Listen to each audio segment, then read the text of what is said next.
The Subcommittee on National Security will come to order. Without objection, the Chair is authorized to declare a recess at any time. Veteran suicides continue to be a national epidemic. Veterans are estimated to have a suicide rate that's 50% higher than those who did not serve in the military. A major driver of suicide rates is the incident of post-traumatic stress among our veterans.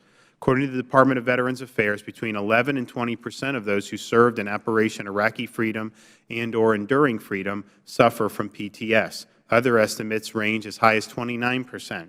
Veterans with PTS may be troubled by intrusive thoughts, avoid people, places, and things, and experience hyper-awareness and nightmares. They may find they are no longer able to trust and love those closest to them. Some may even feel that life is no longer worth living. Unfortunately, many veterans have met significant problems in receiving the health care they deserve. The issues regarding the inadequate treatment of veterans by the VA have been widely reported. These include long wait times and the overprescription of dangerous opiates. Identifying and utilizing the full range of effective treatments for veterans suffering from post-traumatic stress is something that the VA must do without delay. One treatment that complements existing therapies is the connection of veterans with PTS with service dogs. These are not comfort dogs or therapy dogs, as useful as those might be. Service dogs perform valuable services for veterans, calming them during a panic attack, turning on lights in a dark home, waking them from nightmares. Currently, the VA only provides service dogs to veterans with physical impairments. However, a 2010 VA Inspector General report stated that the VA, quote, faces challenges implementing the guide and service dog program. VA only started assisting mobility and hearing impaired veterans with service dogs in 2008, 6 years after being authorized to do so. VA personnel told us the actual demand for service dogs is unknown, end quote. With tens of thousands of veterans returning with mobility and hearing impairment from wars plagued by the use due to the use of improvised explosive devices and other things, this 6-year delay represents a stunning bureaucratic failure. The VA contends that there is insufficient evidence that service dogs help those with PTS. However, ample scientific findings and ongoing research suggest that the VA may very well be wrong. Service dogs are not intended to, nor do they cure PTS, but they provide a safe, non-addictive tool for veterans to live normal, functioning, productive lives, and they could provide a safe complement to existing treatments for PTS. The urgency of the veteran suicide rate demands that we explore this option. In 2010 National Defense Authorization Act, Congress authorized the VA to conduct a 3-year study on the efficacy of pairing veterans with PTS with service dogs. Instead of being completed in 2013, the VA study is not expected to be completed until 2019. According to the VA, the study has undergone, quote, multiple significant and unexpected challenges. The first phase of the study, referred to as Phase 1, began in 2011 and had to be suspended and restarted twice, once after 2 dogs bit children and again after dog health issues arose.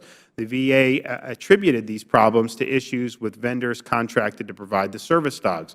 Many of the dogs provided by the vendor were of substandard quality and had hip dyslapsia, a condition that could have been treated earlier if the vendor performed standard screening procedures. Of the 26 veterans that were enrolled in Phase 1, only 12 completed the study, and 4 more are expected to complete the study in February of 2017. The issues with Phase 1 could have been avoided if the VA had properly screened the vendors and had reached out to other public and private sector organizations engaged in similar ventures. Organizations like Canines for Warrior, which is based in the district I represent, do not experience these issues because of their experience in sourcing and training the dogs. Instead of conducting outreach, the VA insisted on developing its own veterinary standards for the study. But the Department of Defense already has its own military working dog standards. In fact, DoD is an internationally regarded trainer of dogs and has a team of over 55 personnel, including 14 veterinarians. Had the VA initially adopted DoD standards, the VA could have avoided the $10 to $12 million failure of Phase 1. While the VA eventually did reach out and adopt some DoD standards, it appears the development of its own standards was largely duplicative and wasteful. The The VA began Phase 2 of the study in December of 2014 with numerous changes based on lessons learned from Phase 1. These changes included the VA hiring its own dog trainers to provide support to veterans throughout the study, incorporating DoD veterinary standards, and moving the study from one site in Tampa, Florida, to 3 separate sites in Atlanta, Georgia, Portland, Oregon, and Iowa City, Iowa. Yet the VA is only meeting half of its monthly recruiting goal of 12 veterans for this study. Similar issues echoed in the 2010 VA IG report. This problem is not based on a shortage of interested veterans, but instead on the VA's problems filling dog trainer positions and the alleged complexity of the study. While the VA is struggling to pair veterans with service dogs, other organizations are attempting to fill the void. In fact, the committee has spoken with various organizations that cumulatively claim to have hundreds of dogs that are trained and ready to be paired. Contrary to the VA's assertion that, quote, there is not enough research yet to know if dogs actually help treat post-traumatic stress and its symptoms, unquote, there is ample anecdotal and scientific evidence that service dogs can help veterans with PTS. Today we will hear from witnesses familiar with that evidence and from veteran Cole Lyle, who credits his service dog with markedly reducing his PTS symptoms. Veterans cannot wait until 2018 for the VA to introduce a low-cost, low-risk, and high-reward treatment option. The problem of veteran suicide is too urgent. For this reason, I have introduced the Puppies Assisting Wounded Service Members Act of 2016, co-sponsored by many of my fellow committee members, including members on both sides of the aisle. This legislation would create a program for veterans with the most severe levels of PTS who try to VA-approved treatment and remain very symptomatic, to then be referred to an accredited service dog organization. The VA would reimburse the organization supplying those service dogs, and all funds expended would be offset with funds from the VA Office of Human Resources and Administration's expenses for administrative offices, conference planning, historic preservation, office artwork, and facility interior decor. Those who risk their lives for this country deserve the absolute best care upon their return, and time is of the essence. I'd like to thank our witnesses for their testimony today. We have veterans testifying and many joining us in the audience, and I want to thank them very much for their service. And with that, I will recognize the ranking member of the Subcommittee on National Security, Mr. Lynch, for his opening statement. Thank you, Mr. Chairman. I'd like to thank you for holding this hearing to examine the efforts undertaken by the Department of Veteran Affairs to provide service dogs to veterans of the U.S. Armed Forces to assist with treatment for post-traumatic stress. I'd also like to thank today's panel of witnesses for helping the committee with its work, and again, thank all our veterans in attendance and active military. It is the mission of the Department of the VA to serve and honor the more than 21 million dedicated men and women who are America's veterans in fulfillment of President Lincoln's historic commitment to, quote, care for those who shall have borne the battle and for their widows and orphans, close quote. With the formal end of the U.S.-led combat mission in Iraq in 2010 and in Afghanistan in 2014, the return of over 2.7 million veterans from extended service in support of Operation Iraqi Freedom, Operation Enduring Freedom, and other war zone deployments, the fundamental duty of the VA to provide dignified care to American veterans and their families remains as critical as ever. In turn, our continued and bipartisan oversight of the VA is essential to ensuring that the agency is able to carry out its important mission. As most recently evidenced by the generation of post-9/11 veterans returning from the wars in Iraq and Afghanistan, effective treatment for post-traumatic stress, also known as PTSD, is one urgent area of veterans' health care that the VA and Congress must continue to strengthen. According to the VA's National Center for Post-Traumatic Stress, 20% of our veterans who served in Operation Iraqi Freedom or Operation Enduring Freedom have PTS in a given year. The prevalence of post-traumatic stress among our Iraqi and Afghan veterans is primarily the result of multiple tours of duty and repeated, severe, and constant combat exposure. Moreover, the VA has reported that veterans with PTS are particularly vulnerable to the risk of suicide, which continues to affect veterans at a devastating rate. Last month, the VA Undersecretary for Health, David Shulkin, again estimated that every day approximately 22 veterans take their lives in this country. And that is tragic. Similarly, the Department of Defense reported last week that suicide rates for active duty service members remain high for the 7th year in a row, with 265 active duty service members lost to suicide in 2015. We are clearly failing to meet our obligations to our returning and active service members. The impact of post-traumatic stress in our veterans community is a complex and far-reaching issue that demands a comprehensive approach to treatment and rehabilitation. This includes robust funding for the VA to continue to expand its mental health services, and I was proud to join the Chairman to support the bipartisan omnibus funding bill passed by Congress and signed by the President Obama at the end of last year that would provide $50 billion for VA medical services and specifically targets mental health care and suicide prevention. We must also encourage the development of common-sense alternative solutions that could further assist veterans with PTSD rehabilitation. One alternative is the topic of today's hearing, providing service dogs to veterans with PTSD to help alleviate their related symptoms. As noted in the American Medical Association Journal of Ethics in June of 2015, initial academic studies have revealed that veterans paired with service dogs report less severe PTSD symptoms, stronger social relationships, decreased substance abuse, and other increased health benefits. Pursuant to the Defense Authorization Act for fiscal year 2010, Congress itself mandated the VA to conduct a 3-year study, as noted by the Chairman in his remarks. That study was to examine the benefits of using service dogs for the treatment of rehabilitation of veterans with physical or mental injuries, including PTSD. Regrettably, as the Chairman has noted, the VA encountered numerous challenges in getting this study off the ground, including inadequate oversight over its service dog vendors and inconsistent service dog training standards. As a result, again, as the Chairman has noted, the agency now expects to complete the study in November of 2018 or into 2019. I understand the VA is taking steps to address these problems. However, a delay for a study of this importance for this amount of time is simply unacceptable. And I look forward to examining the progress of this further study with our witnesses.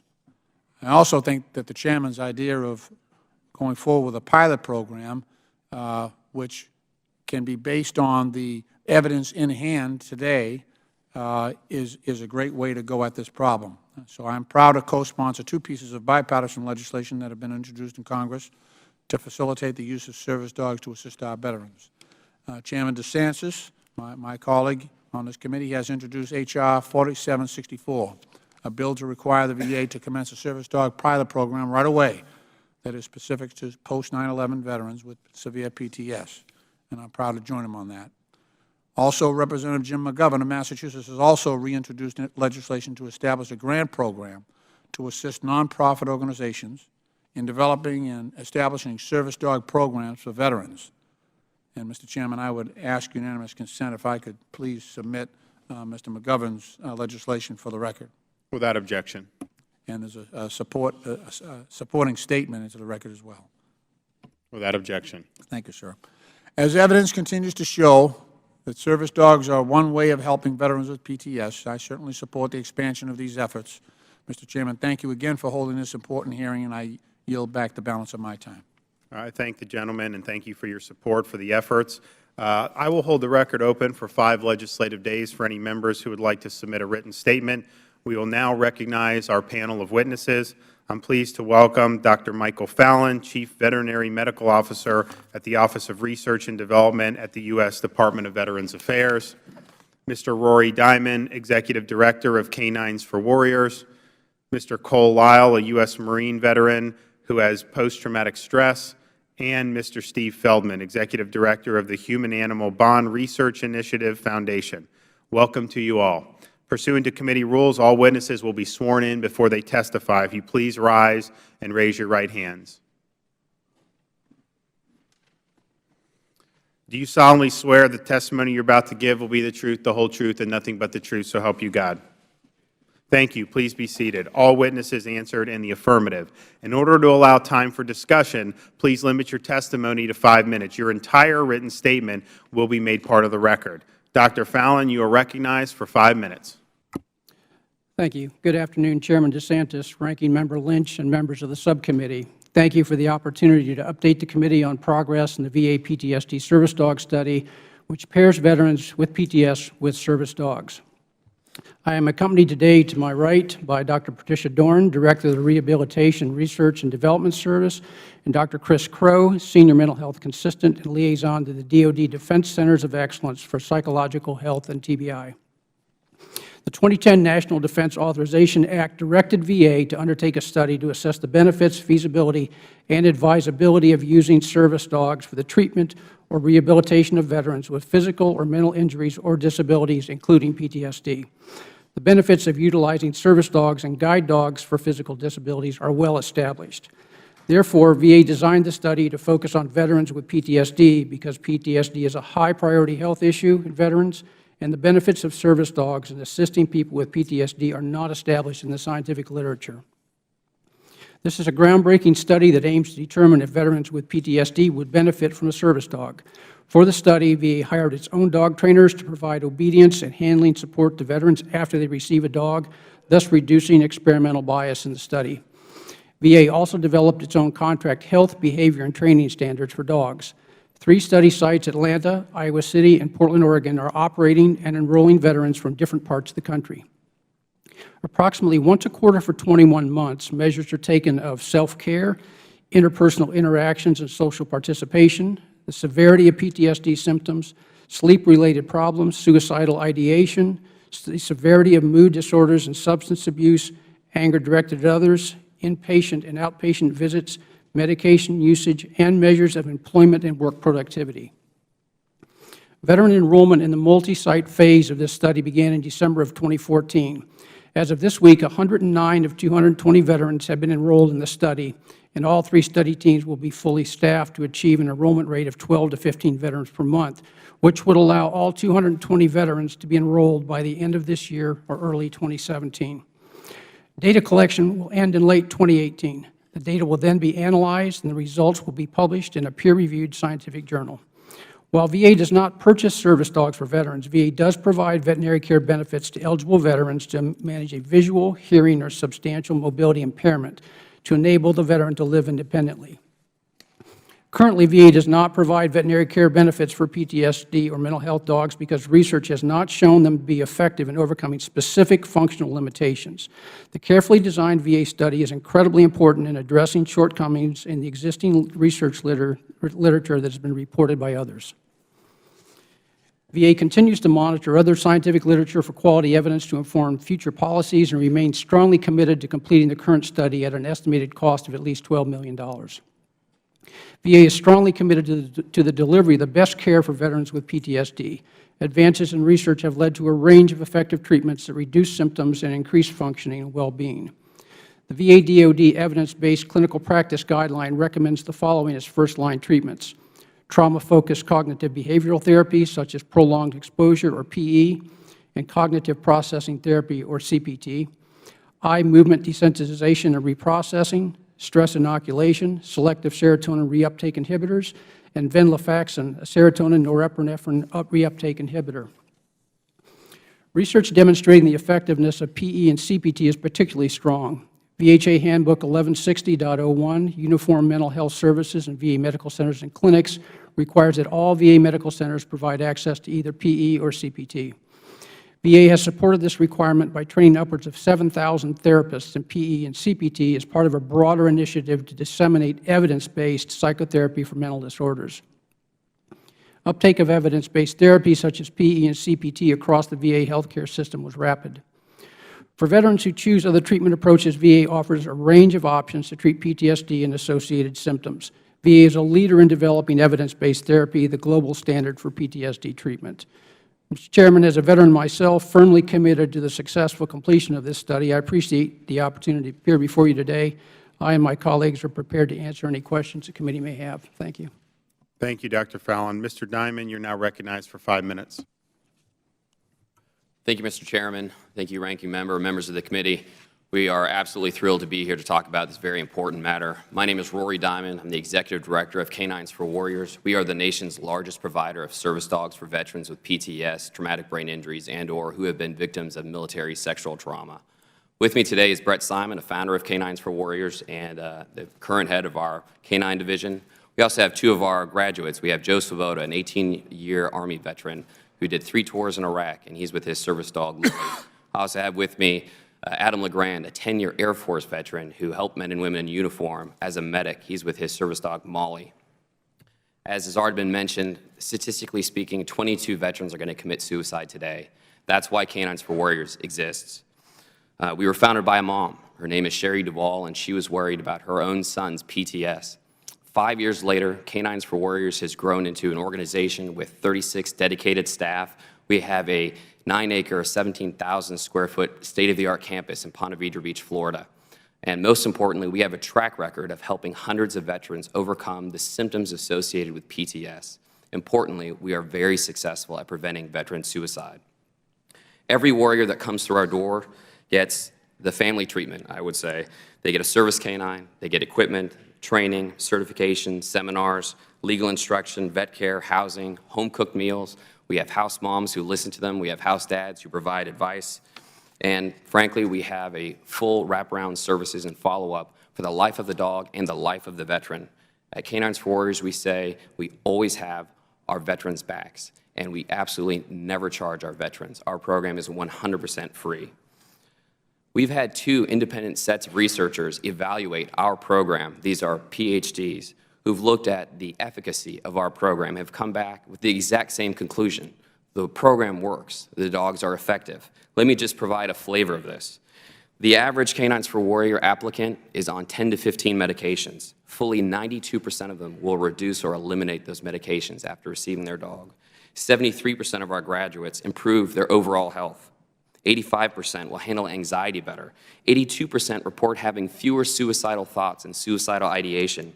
77% report a reduction of nightmares or night terrors, finally being able to get a full night's sleep and being able to get back on a life cycle.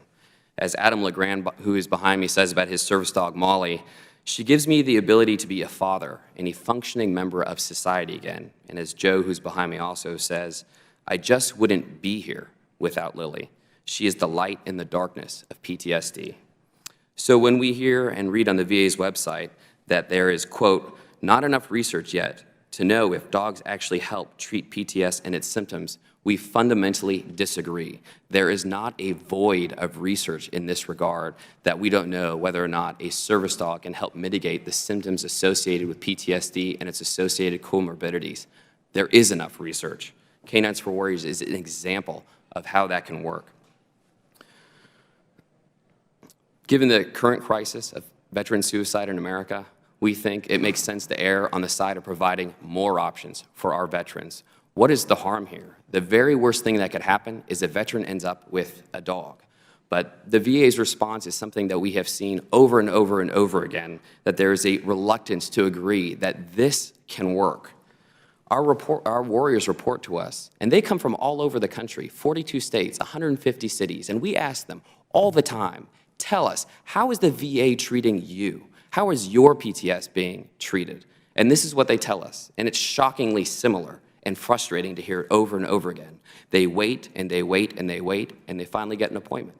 Then they go and get their appointment at the hospital, and they wait hour after hour after hour, and finally, they get in front of a psychologist or a psychologist or a clinical social worker, and they have their moment. And let's understand what this moment is. This is the one lifeline our government is giving these veterans to recover from PTS. This is their one chance. And do they get 45 minutes of a discussion of the wonderful panoply of options that we just heard Dr. Fallon talk about? No. They report to us they get 10, 15 minutes maybe. The first question is always about, how are your meds? And then I guarantee you they walk out with another prescription drug. The VA has 3 responses to the PTS crisis in America: drugs, drugs, and more drugs to help you with the drugs we already gave you. That is the response, and we find it unacceptable. The VA, in our opinion, has fumbled the first round of the pilot program. In our opinion, we have no confidence that they will successfully pull off the second round. We see an immediate veteran suicide crisis today. We believe the time is now, not after the VA gets their act together, but right now to start saving these lives. We appreciate the Chairman's leadership on this issue, and we'll be happy to answer questions. Thank you. Mr. Lau, you're up for 5 minutes. Well, thank you, Chairman DeSantis, Ranking Member Lynch, distinguished representatives of the subcommittee. I appreciate the opportunity to testify. I'd like to begin by saying that I'm not here for myself. I'm here strictly for my brothers and sisters still struggling to transition to post-military life while also struggling with post-traumatic stress and no other options besides drugs and therapy. I'm here for those of us in the veteran communities who have been left behind and continue to deal with the pain of suicide as other veterans see no way out.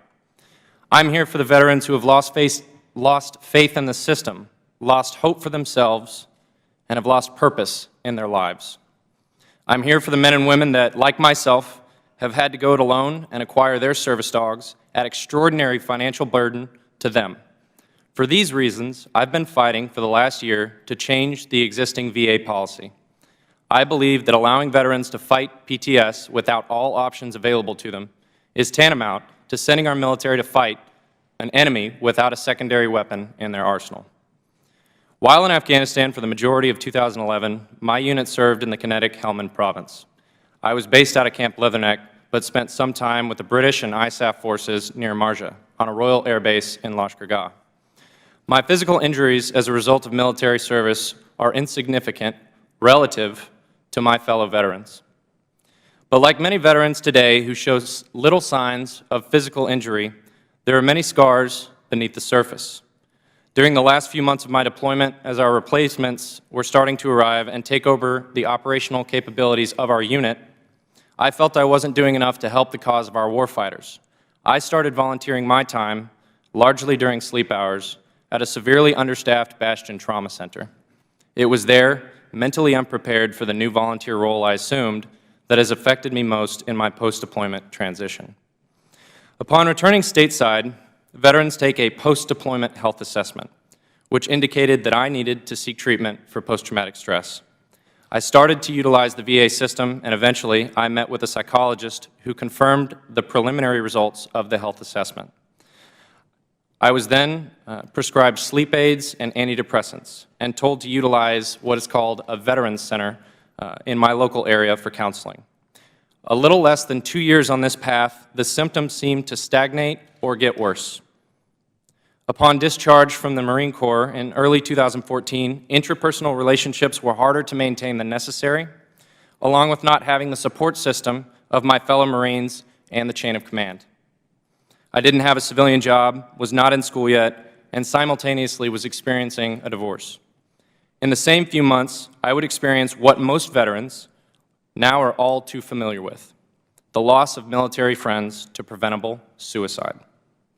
Many of these veterans had gotten addicted to the slew of pills prescribed to them and lost even a glimmer of hope in their lives. Some of these men and women had spouses, had children, mothers, fathers, and friends they left behind because the status quo of treatment for post-traumatic stress failed them. Life as I'd known it had been ripped away, and one night alone, I decided to end it all. It is only for the timing of a friend, a fellow Marine, arriving on my doorstep at that exact moment that I'm here right now. Semper Fidelis, indeed. The next day, I quit medication cold turkey, not wanting to continue down the dark path of opiate addiction. I sought another way and found that a trained service dog was an option, but not one provided by the VA. Further inquiry to local nonprofits similar to Canines for Warriors resulted in wait times over a year, with the demand being as high and nonprofit-based budgets what they are. A few months after searching myself, I got Kaya, who's at my feet today, who quite literally pounced into my life. I had her obedience trained, then subsequently trained for post-traumatic stress symptoms by an Assistance Dogs International accredited trainer. After roughly $10,000 all told, with my family's assistance of my own money, I got the help I needed. Yet today, many veterans still don't have those resources. I still have my bad days, but with Kaya at my side, I'm largely in a different phase. I call it recovery. Retired Marine General James Mattis calls it post-traumatic growth. The bad days are less frequent than they've ever been, and they mainly come when I get news of another friend who has committed suicide. Since starting this quest, more and more of the veteran community have come forward to impart upon me the stories of their brothers and sisters who have taken their lives. Just last week, a close friend of mine in Texas lost a Marine he served with to suicide. A month ago, one of my best friends who I deployed with and the father of my goddaughter admitted to me that he had gotten close and also would have succeeded had another Marine not stepped in. They all come to me pleading, in fact, begging, to use what voice I have in this chamber and in the halls of Congress to give you all this message. Service dogs will save lives. And with the current epidemic of veteran suicides, it is unconscionable to keep the status quo and wait any longer to institute this change we all know is a viable solution to reduce the epidemic of veteran suicides. Thank you very much for the opportunity to testify, and I look forward to answering your questions. Thank you. Mr. Feldman, you're up for 5 minutes. It's a tough act to follow. Mr. Chairman, Ranking Member Lynch, members of the subcommittee, thank you for the opportunity to testify today. I'm Steve Feldman. I'm the Executive Director of the Human-Animal Bond Research Initiative. That's HABRI for short. We're a nonprofit research and education foundation that funds research on the benefits of companion animals to human health, and specifically we're looking at children with autism, we're looking at victims of domestic violence, and we're looking at how we can use these animal-assisted interventions for veterans with post-traumatic stress. In addition to funding this research, we also have built and maintained the world's largest research library on human-animal interaction, and that's free and online and available and searchable to anyone who's doing research in this area. And we also support common-sense public policies that should reflect the definitive body of science that show significant positive health impacts that companion animals have on human health.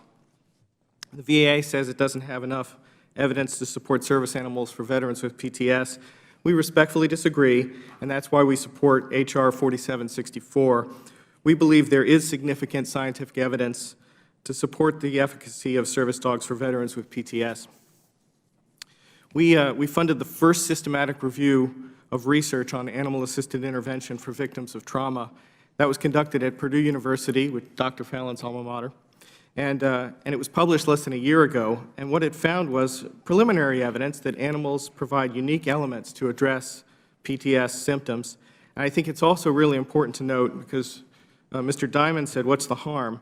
This systematic review of published and unpublished research found no negative effects from any of these studies. So no harm was found in any of the research that we looked at. So we think this supports the conclusion that service dogs for trauma survivors, including veterans with PTS, can positively affect depression, anxiety, social outcomes, sleep, and quality of life. And we're currently funding a pilot study on the effects of service dogs on mental health and wellness in military veterans with PTS. Scientists are measuring psychological and psychosocial functioning, including symptoms of PTSD, depression, life and relationship satisfaction, and quality of life in 137 military veterans diagnosed with PTSD who either have a service dog or who are waiting to receive one. And the ones that are waiting to receive one is our scientific control group. And so the preliminary unpublished results indicate that military veterans with service dogs exhibit significantly lower overall PTS symptoms severity, and that includes better ability to cope with flashbacks and anxiety attacks, reduced frequency of nightmares and less overall sleep disturbance, lower anxiety, depression, and anger, higher levels of companionship and social reintegration, increased overall psychological well-being, and higher levels of life satisfaction and resilience. And we have to wait for the final results of this study to be published in a peer-reviewed scientific journal, which we expect to happen later this year. But we wanted to bring you these preliminary outcomes because they're so encouraging and so important to the discussion today. I also urge the committee and the VA to look broadly at research studies that really look at several key measures of mental health and well-being like depression, anxiety, stress, and social integration, all of which are associated with PTS. My written testimony covers these in great detail, and you can find even more studies in our database.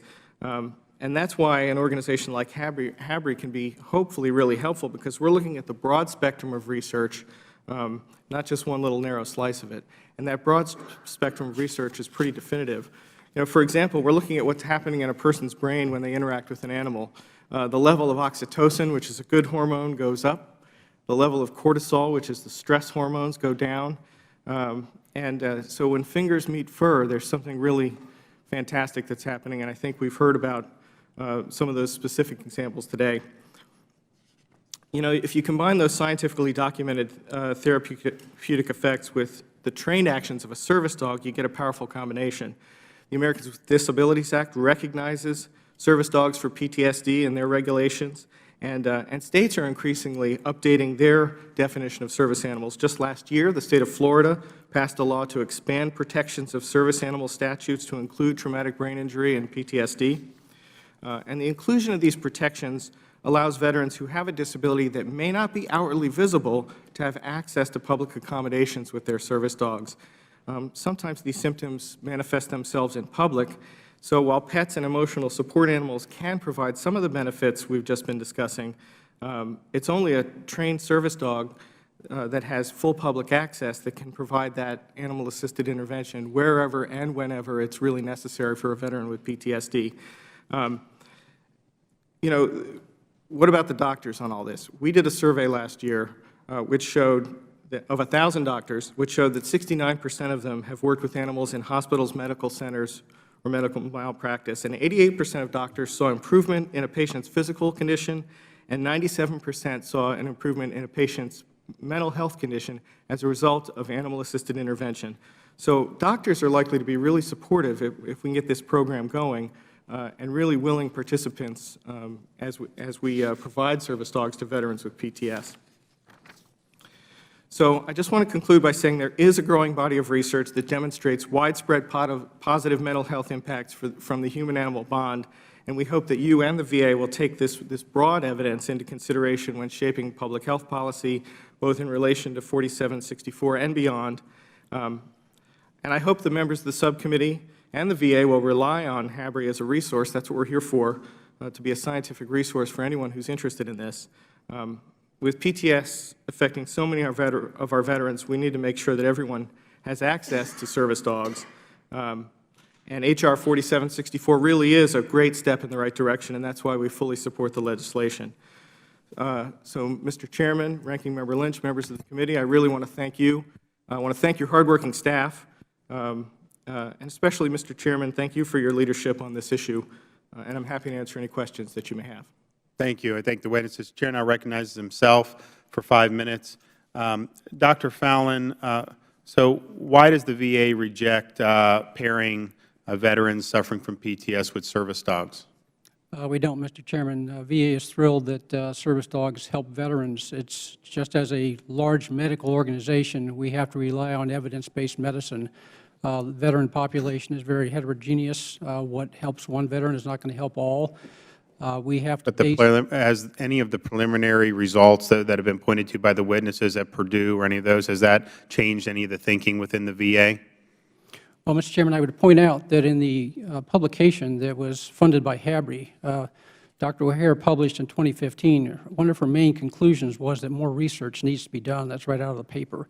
She also documented a number of deficiencies in the literature. She also was quoted in a Military Times article on her work that non-biased research needed to be completed. This was in 2015. So that said, so the VA's approach to PTS, is it fair to say that it relies heavily on pharmaceuticals? I'm a veterinarian, Mr. Chairman. I couldn't read. But you're not familiar with how these veterans, so basically you're here as a veterinarian, you don't have as much knowledge on just PTS generally? No, Mr. Chairman. My role here is to update you on our study. I certainly would not pretend to be an expert in human clinical medicine. Okay, well, because I think all the indications we've received from witnesses, from veterans, are that, that you get counseling, you get drugs. I mean, that's kind of the two things. And that's effective for some people, but there are other people, and I think Cole Lyle is one that will say that that's not good. So maybe you can't answer this, but are there dangers associated with providing veterans opioids and other pharmaceuticals to deal with PTS? I couldn't comment on that, Mr. Chairman. Okay. Well, what would you say to that, Mr. Diamond? If you look at the Wikipedia entry for some of these opioids, they clearly set down an entire list of side effects, including increased suicide. In our opinion, a dog is not going to cause any harm, and yet we see every single month our classes, the warriors are transforming. They come in and they're a wreck. They're over-medicated. They are lost. They're frightened just to have left their homes. And we see them over 3 weeks working with our staff, working with their service dog as that bond kicks in, that they become different people. And they're able to go out the front door again. They're able to go to a store again. They're able to go to the beach in Florida again. And these are things that they could not do without their service dog. It opens the door. It lowers barriers to even getting other help. They become more like the people they were before they went off to war. Mr. Feldman, can you, the opioids, I mean, is there dangerous side effects with that? Is that accurate to say that that's the case? I think pretty much everyone knows that, but I do want to respond to something that Dr. Fallon said. We're here in Washington, and so there's a lot of people who do regulations. You're never going to meet a regulator who says we have enough regulations. You're never going to meet a researcher who says we have enough research. So of course we need to continue to do more research, and that's what we're funding right now. But when you add it all up, we really do think there's enough research to substantiate this program. Has there been any research that substantiates dangerous side effects with pairing a veteran with a service dog? No, sir. There's, in fact, an absence of that evidence. Cole Lyle, have you had any negative side effects since you've been paired with your service dog? That's a strong negative, Mr. Chairman. So, I mean, I think we all agree that veteran suicides are a major problem. We need to do everything we can to prevent them. And I think it makes sense that the VA should explore all possible ways that this can be dealt with. And I understand that there may not, people can say, well, we need more literature, but we have enough evidence there that I think it's something that is long overdue. Let me ask you this, Mr. Feldman. How is the VA's opposition to providing service dog harm veterans with PTS? Well, I guess I'll just speak as a citizen on this one. I just don't think the words veteran and waiting list sort of belong in the same sentence. And while, Canines for Warriors and other organizations like it are doing their best to put as many paws on the ground as they possibly can, the only way we're really going to get this done is if we have the VA providing that kind of support. What about Mr. Diamond? What's your judgment about the VA's posture? How has that affected veterans? It's caused lives. There's no question that there are thousands of veteran suicides that could have been prevented had they had the access to a service dog. And Cole Lyle, I know you've been involved in advocacy on this issue. You've gone through the halls of Congress and spoken with people. What's been the reception from members of Congress on both sides of the aisle so far? Mr. Chairman, the response has been overwhelmingly supportive. We have bipartisan support on H.R. 4764. This is not a partisan issue. Everybody knows that we need to take care of our veterans. Of course, we have different ideas about how to go about that. But I personally, walking the halls of Congress and speaking with Democrats, Republicans, conservatives, liberals, everybody agrees that this is a good idea and that we should do it. Well, you've done a very good job. I mean, as this bill progresses and we have success, some of these guys on K Street may be coming after you because of your success and work in Congress. And Mr. Diamond, I think Canines for Warriors has done a great job. It's a part of the district that I'm privileged to represent.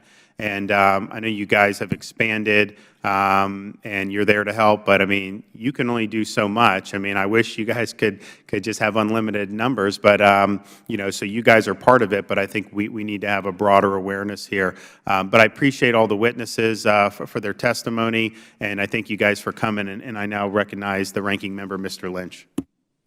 Thank you, Mr. Chairman. Just for the record, we had some hearings over in the Senate on veterans and opioid addiction. And this is a 2015 hearing. And in response to questions around opioid disorder by Senator Joe Donnelly of Indiana, VA indicated that about 68,000 veterans today had, or in 2015, had opioid use disorders. The figure represents about 13% of the total population of veterans currently taking opioids, according to the VA. So that's a lot of veterans. If 68,000 have opioid use disorders, and that's 13% of the veterans on opioids, that's a huge, huge problem. A couple of the witnesses have mentioned the costs, and we just had an opportunity to go to Iraq last week, Anbar Province, and they had a couple of dogs they had trained, but those are trained for bomb detection. And but I asked the DOD. I said, "What does it cost for us to train a dog in that context?" And they said, $55,000 each. But that's DOD. And I'm not surprised that the private sector is doing it for a heck of a lot less. And it's probably apples and oranges. They get trained for something particularly different. But Mr. Lyle, first of all, thank you for your courageous service to our country, and you're helping veterans still. Is that what the $10,000 that you mentioned? Is that what it cost you to? Yes, sir. That's what it cost me to acquire Kaya, to pay for her training and all initial veterinary care for her. I would note that $10,000. Is that acquisition as well? Yes. Yeah. Okay. I would note that $10,000 is, quite frankly, cheap. Yeah. For well, the life of the dog and the benefit that it conveys. You're right. Absolutely. well, the $10,000, I would pay it 10 more times if I had to do it over again. Don't let the DOD hear you say that. But it has paid dividends in how I'm able to overcome specific symptoms associated with military experience, and I would recommend it highly to anybody who feels as though opiates and traditional therapies just aren't working for them. Okay, thank you. Mr. Diamond and Mr. Feldman, Mr. Diamond first, you 17,000 square feet, I'm not sure. You mentioned your facility down in Florida, and obviously there are efficiencies of scale because you're training so many dogs. How many dogs do you probably train at a time? Right now, we have capacity for about 30 dogs on our campus. In a couple of months, we'll have capacity for about 60. Okay. And what do you see in terms of the costs of you, more professionally, doing it 30 times at a whack? What do you see your costs on average? Well, we're finally seeing economies of scale. 2 years ago, we were about in the 40s. This past year, we were at about $32,000. This year, $27,000. And then we expect next year for the entire 3-week program plus all the lifetime wraparound services to be about $22,000, $23,000. So we finally hit economies of scale. And I would echo Mr. Lyle's comments. We think that it's a savings to the government with the reduction in use of prescription drugs, reduction in use of VA services generally speaking, and just merely the higher quality of life, the better human being you get at the end of it is a huge cost savings for the country. Yeah. And what's the lifespan, the average lifespan of one of the dogs? It's between 8 and 12 years. So depending 10 on 10 years, Mr. Lyle, you had something else? Congressman Lynch, I would note that 8 to 10 years, Kaya started helping me within weeks. Yeah. It does not take 8 to 12 years for these dogs to really assist veterans. Oh, no. I mean, they're training you throughout that 10 years or so. So that's the service that's being rendered. You divide the cost of training and acquisition over the 10 years. You amortize it, I guess. Mr. Feldman, you have anything else you'd like to add? Well, you mentioned cost. I can tell you that the pilot study looking at 137 veterans, which we announced the funding for last year and which will be completed next month and probably published later this year, that whole study cost just upwards of $50,000. and we're getting results, within a 2-year period. And so, yes, we need to do more research, but it doesn't have to take that long or cost that much. Yeah, you see the number of veterans that we're treating with opioids, and there's just no happy ending there with the addiction rate we have. So we got to try something different. My time has expired. Thank you for your indulgence, Mr. Chairman. I thank the gentleman, and the Chair now recognizes the Vice Chairman of the committee, Mr. Russell, for 5 minutes. Thank you, Mr. Chairman, and thank you each for being here today. Dr. Fallon, I noticed that you served in the military. Thank you for your service. When you did serve, you served in a veterinary capacity, as I understand it. Is that correct? Yes, sir. I was a veterinary technician. In that time in your service, did you develop a bond with the animals under your care? Oh, absolutely, sir. Yes. And would you say that now, as a doctor of veterinary medicine, do you develop a nurturing bond with the animals in your care? Absolutely, sir. Okay. Do you see dangers associated with pairing service dogs with veterans? Well, as the chairman mentioned, I have seen problems with dogs, particularly dogs that are not properly trained. For instance, we had those 2 children that were bitten, which was a tragedy. Certainly didn't help those veterans. Also, there are some things to take into consideration. If a dog becomes sick, ends up with a chronic illness, there can be huge veterinary bills associated. The veteran can actually become quite depressed. We've seen this anecdotally. And how would you compare that, say, with veterans suffering from opioid abuse, harming their families, their own children, maybe harming others around them and getting in a depressed state? Which would you say is more of a danger? I couldn't comment on that, sir. Again, I'm a veterinarian. I mean, yes, clearly all those things are terrible things, though. Do you personally believe veterans would be harmed by their care and association with service dogs? I do not know the answer to that question. But you have a lot of experience here, Dr. Fallon. I mean, you served in the military dealing with animals. You're a doctor of veterinary medicine. You've handled a lot of animals in your life. You've done extensive research and study. I just want to know, since you came as a expert testifying before Congress, I'm just curious of your personal opinion. I'm Do you reluctant to give my personally believe personal veterans would opinion. be harmed by their care and association with service dogs? I'm reluctant to give my personal opinion, sir, because it could affect the study, could bias the study. So I would prefer not to do that. Well, I think that that's telling, and I appreciate you for being loyal to Veterans Administration. But I think we have a greater responsibility as a nation to be loyal to our combat veterans and those that have suffered a great deal. I've handled the flesh and blood of battle on many battlefields, to include Iraq and Afghanistan. As a combat infantryman, I've dealt with a lot of the issues that we're discussing here today. As a veterans advocate, before entering a career in politics, I guess if you call it a career, I've even assisted and helped place service dogs with veterans and seen dramatic results. Whether that is a placebo effect or whether it's reality, I can tell you that the results have been remarkable. But here's what I also know. Opioid abuse is a tragic indictment on the Veterans Administration. I would also tell you that many veteran suicides, I think, are misdiagnosed. It's not unlikely for a soldier maybe to drink a beer, but now he's prescribed on Oxycontin or Percocet. He diminishes himself to a very low state. He doesn't breathe anymore, and then the family finds him in the morning. It's like, well, gee, Russell didn't have any indication that he had any problems. In fact, he was talking about going fishing this weekend, and now he's dead. And they chalk him up as a suicide. Here we have an opportunity to do a great deal of good with very low risk. And if the price of that is 2 dog bites, I think we can do that.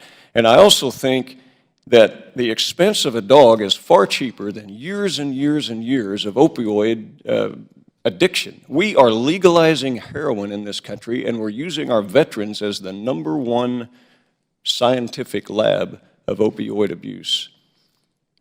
It really angers me. And I've been prescribed Percocet and Oxycontin, floated around for several days, and I'll tell you this, I quit cold turkey too on it because I would rather have a clear head and pain than deal with a drug addiction and depression. I think we're not being intellectually honest here today, and whether Dr. Crow would like to give his professional opinion, if you can't speak to the medical side or yourself, give me one good reason why we should not implement this absent the already given opinion of further study. Dr. Crow, would you like to? Yeah, I'd be happy to. You stand and just raise your right hand. Can you stand? Yes, please. You swear the testimony you're about to give will be the truth, the whole truth, and nothing but the truth, so help you God? I do. Okay. Witness answered in the affirmative. Thanks. Thank you, Mr. Chairman, the ranking member, and the committee. If you could do your microphone, sir, and thank you for being here today. Push this. Okay. Thank you very much for the question. First of all, I think we're mistakenly confusing a couple of issues. Opioids are not used to treat PTSD. A lot of folks with PTSD also have chronic pain conditions, and they may have started opioids to treat the pain. But opioids are not used by VA to treat PTSD. We also monitor prescribing practices and send in experts to facilities where we think there's some mispractice going on in an attempt to correct it. We also, as you may know, we have the opioid rescue kits that now are being put in the hands of every veteran who's been prescribed opioids. This is also a very personal issue for me. My sister died of an unintended opioid overdose, so I take this very seriously, but it's not part of our PTSD discussion. Well, I appreciate that, and thank you, sir, for your insight with your. Before you do your next question, can you just state your full name for the record so we have it? Dr. Chris Crow. Okay, thank you. What's that? And your title? Senior Mental Health Consultant and Liaison to the Defense Centers of Excellence for Psychological Health and TBI. And thank you, and I appreciate your patience with being put on the spot, but I understand you did come here as well today. Look, this is a real issue, and I don't believe anybody sitting out here or up here doesn't have concern and care to do the right things. But would you also, in your professional opinion, acknowledge that those that deal more than likely with PTSD issues are also liable to be suffering from some sort of pain due to their service? So these two are associated together. Would you agree with that? Not necessarily. You know, I think they co-occur in many people. Folks who've been deployed, have many opportunities for injury and come back with lots of musculoskeletal pain. Those also tend to be folks who've been exposed to trauma and may develop post-traumatic stress disorder. But opioids are never used to treat PTSD. Well, and I will take you at your word for that, but I will also, absolutely put it to you that people suffering from PTSD are often drugged in a great deal of medications, with a basket load of issues and problems. And being good soldiers or sailors or airmen or Marines, they take their medications. They follow the doctor's orders. Well, Mr. Chairman, I've exceeded my time, but I would like to say these programs, there's far more evidence that they work than they don't. And there's an awful lot of evidence that we are not doing a very good job with our treatment of PTSD and that we have a lot of veteran suicides. I believe, personally, just from observation, I only come as a combat veteran. I'm not a doctor. I've just fought for a living. And so what I would tell you is we are not meeting those types of issues, and we are trying to drug our veterans, send them off to some clinic, rather than get them engaged in something productive. And with your indulgence, thank you, Mr. Chairman, I yield back my time. Gentleman's time's expired. The chair now recognizes the gentleman from Georgia, Mr. Heiss, for 5 minutes, and we are going to have Dr. Fallon come back and resume his spot on the witness stand. Thank you very much, Mr. Chairman. Dr. Fallon, do you have any idea how the VA is recruiting qualified veterans for the study? The veteran participants, sir, the folks that are Correct. actually, yes, sir, they're recruited through each of the 3 medical centers, through flyers and presentations to mental health clinicians. Okay. Is there currently a waiting list of qualified veterans who would like to participate? There is a waiting list at one of our sites, the Portland, Oregon site, because we've had particular problems in recruiting qualified dog trainers for that site. However, we now have one trainer that is working now. How large is the waiting list? I cannot say for sure. I would say it's probably in the range of maybe 20 people, perhaps. And this is at one facility or? One facility, yes, sir. Okay. So are you saying that the personnel at VA medical centers are aware of this study and are actively engaged in informing veterans of the potential of having a service dog? Yes, I would definitely say that. It's a very popular topic of interest with our veterans. Does the VA currently have any way to gauge the demand for the service dogs? We do not, sir. We do not have a method of gauging demand for service dogs. Is that under consideration? That would be outside of my purview, sir. I couldn't say. Mr. Diamond, let me come to you. How are qualified veterans referred to your organization? We've never advertised for a veteran to come to our organization. They find us through word of mouth, through the very tight veteran community. But when the veteran applies to us, we have a 22-page application. We do interviews, criminal background checks. We do a thorough vetting process. So by the time the veteran comes to our campus, perhaps a year after they applied, we know a bevy about them and are ready to bring them into our program.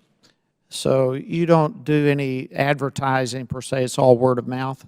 Absolutely. If we advertise, we would get inundated. We're pushing a 2-year wait list now. All right, that's my point. That's where I was going. So the VA doesn't seem to have a whole lot of information here. Of course, it's not been their program, but you are actively involved in providing service dogs to veterans, and you have a 2-year waiting list. How many, do you have any way of gauging what the need is? I wish we had the good measure, and since I'm under oath, I'm not going to venture a guess, but I do know this for sure, that the number of veterans that are referred to us from the VA because a VA treating physician says, I don't have anything else that can help you, is increasing every single day. Sure, absolutely.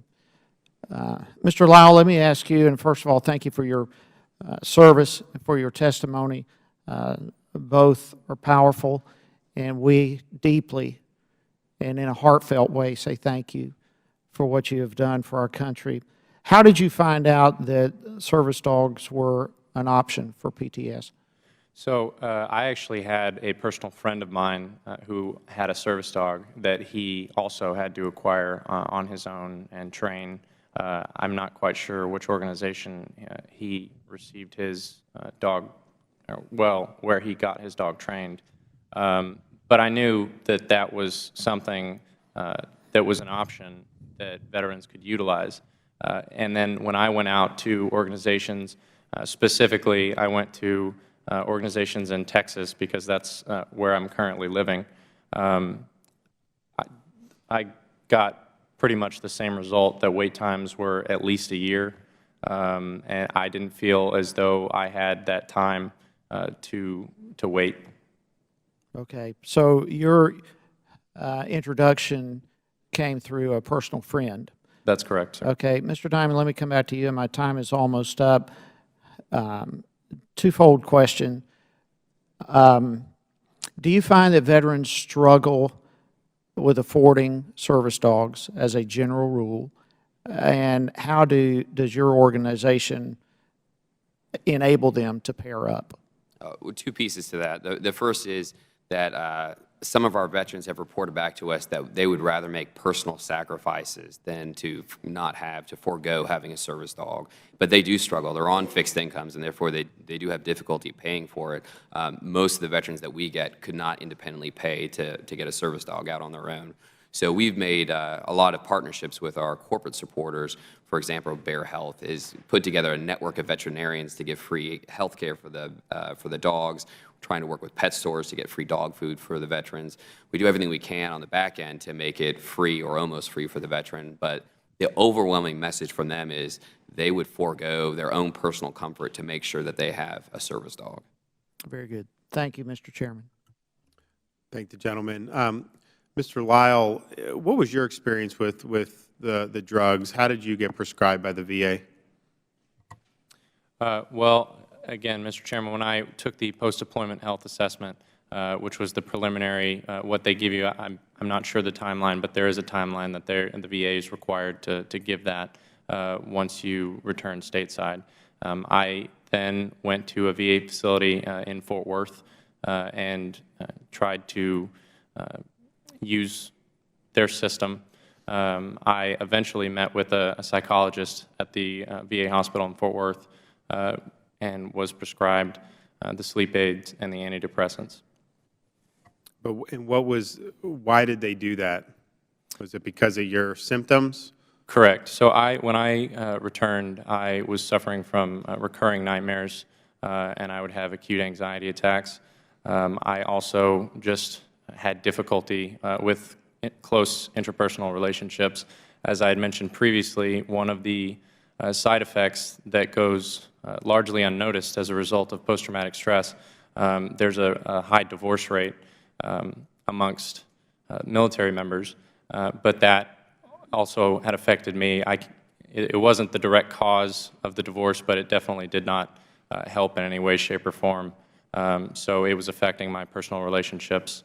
The nightmares specifically, Kaya is trained to recognize when I'm having a nightmare, and she will jump up in bed and lick my face to wake me up. So that's one of the ways that she has assisted me in my symptoms. And I would further note that a dog can give you a sense of purpose that a pill will just not ever do, in the sense that there were many days I didn't want to get out of bed. I didn't have really anything to do. Like, as I said, I didn't have a job at the time, wasn't currently enrolled in school, and I didn't have any reason to. But a service dog needs to be taken outside. They need to be fed. They give you a reason to get up and to be productive on a day-to-day basis, and give you that small sense of purpose again that you can grow on. And again, I reiterate that that's something that pills just did not do for me. So, because we had testimony before that this is not something the VA is doing, providing drugs. I mean, I guess, do you disagree with what was said in your case? Could you repeat the question, Mr. Chairman? There was the previous witness to Mr. Fallon, when we did the little musical chairs, said that that is not something, drugs for PTS are not something the VA does. But in your instance, is that what they did, or? Well, my issues as a result of post-traumatic stress, as I said, were recurring nightmares, and I got a sleep aid as a result of those nightmares, so I would disagree with that. Okay.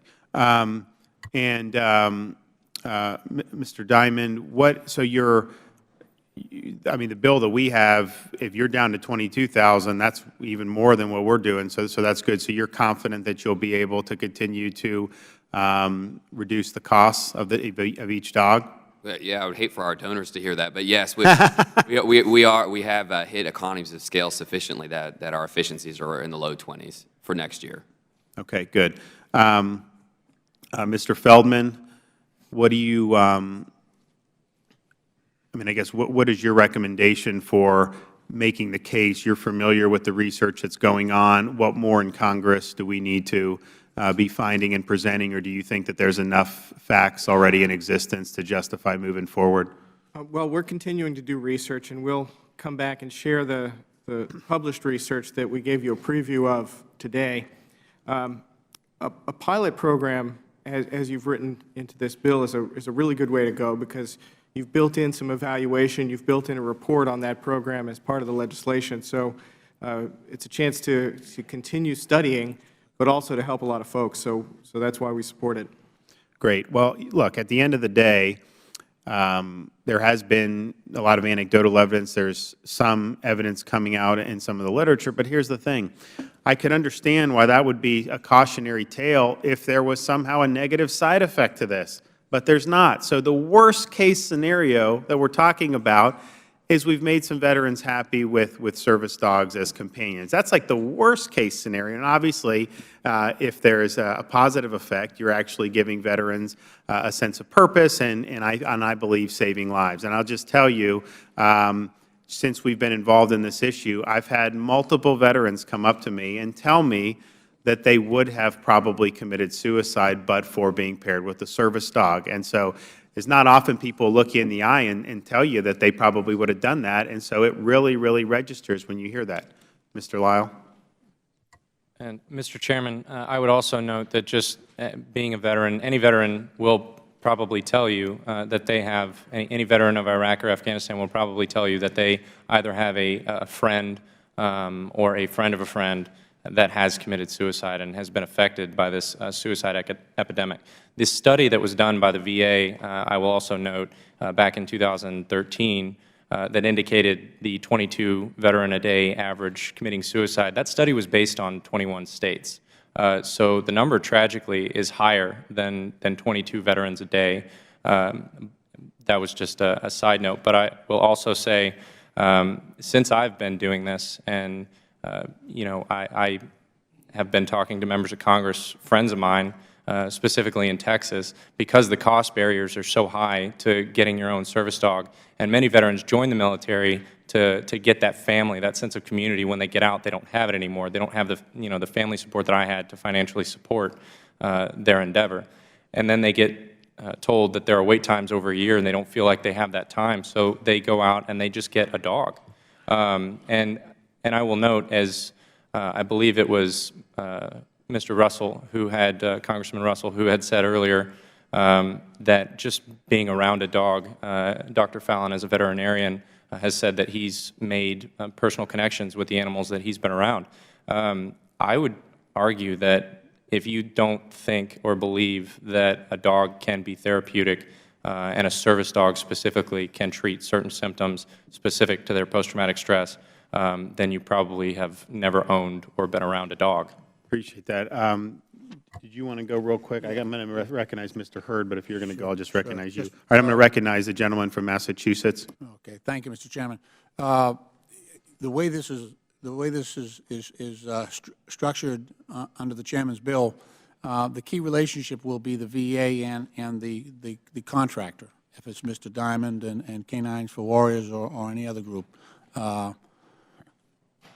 The 2016 VA report said that there was a problem with the VA not getting out to the contractor location where the training was going on, or to the home of the veteran with the dog, and that broke down.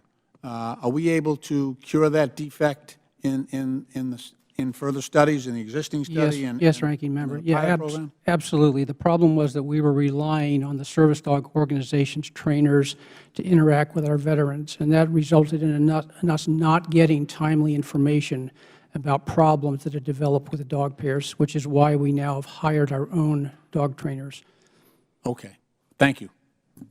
Chair now recognizes a gentleman from Texas, Mr. Hurd, for 5 minutes. And the votes have started, but we got 13 minutes, and so Mr. Hurd, and then if there's other questions, we may have time for other members too.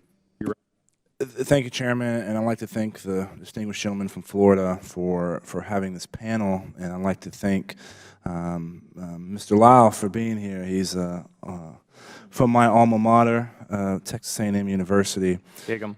Gig'em Aggies, which has a long history of working with animals to improve the lives of humans, everything from Texas Task Force 1, which is one of the most active urban search and rescue teams. You have a student organization called Aggie Guide Dogs and Service Dogs, which promotes the use of service dogs. And we're also part of the Tex Vet Network, which includes the Operation K9. And Mr. Lyle, first I want to thank you for your service and dedication to the safety of Americans.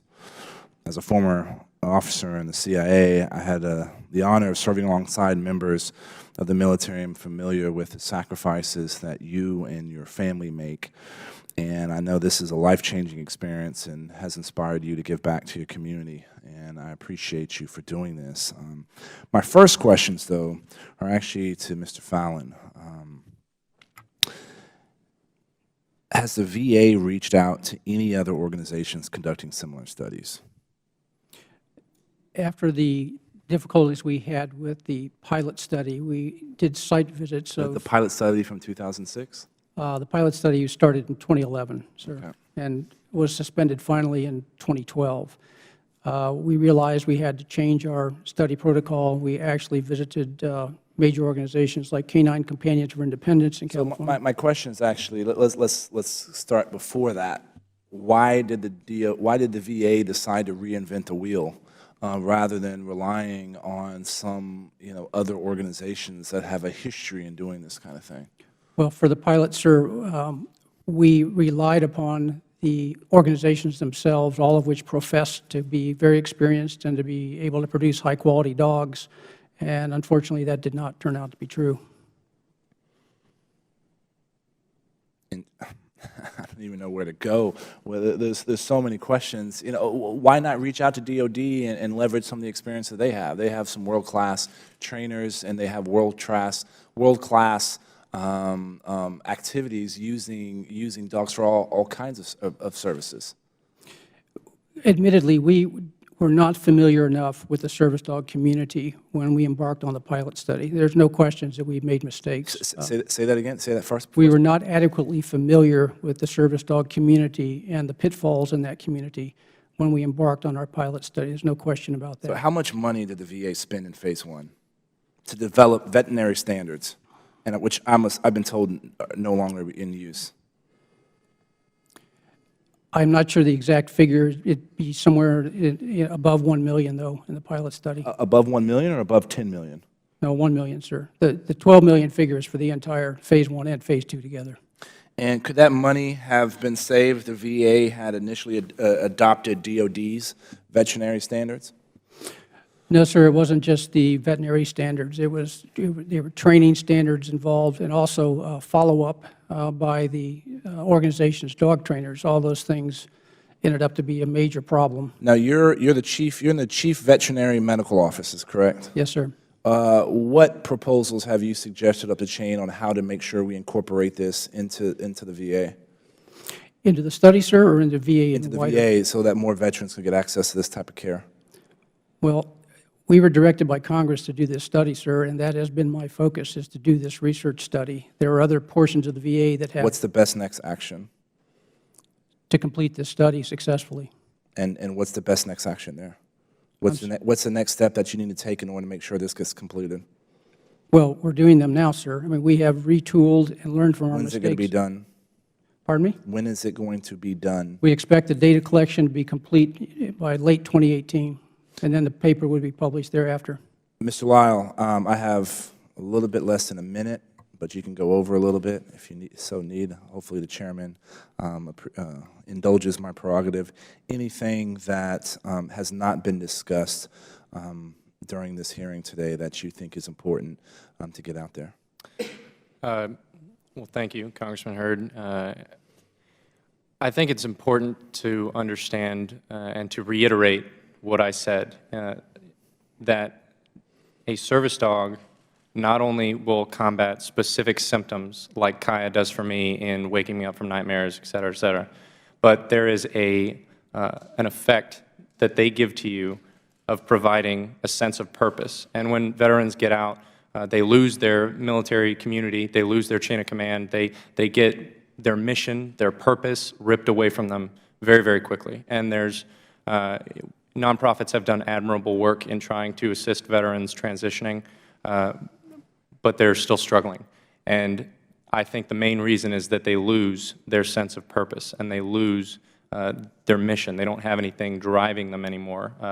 And I think a service dog also provides that. I will just further note very quickly that I've spent the last year doing this trying to raise awareness about the issue, talk to members of Congress, have been received very well. And it's taken me a year to do this, funding all of this myself. We don't have until late 2018 to have this study completed and then understand the results and then try to have a program initiated at that point. 22 veterans a day are committing suicide. Anybody that is okay with that number, I wouldn't say that anybody at the VA is okay with that number, but we have something that we know works. We have evidence that works now. And with 22 veterans a day committing suicide, I return to what I said in my opening statement, that it is unconscionable that we don't explore alternative methods of treatment. Mr. Lyle, thank you. Mr. Damon. Thank you. Mr. Diamond, excuse me, thank you for your service. Mr. Chairman, I yield back the time I do not have. Gentlemen's time's expired. I'd like to thank all of our witnesses for taking the time to appear before us today. There's no further business. Without objection, the subcommittee stands adjourned.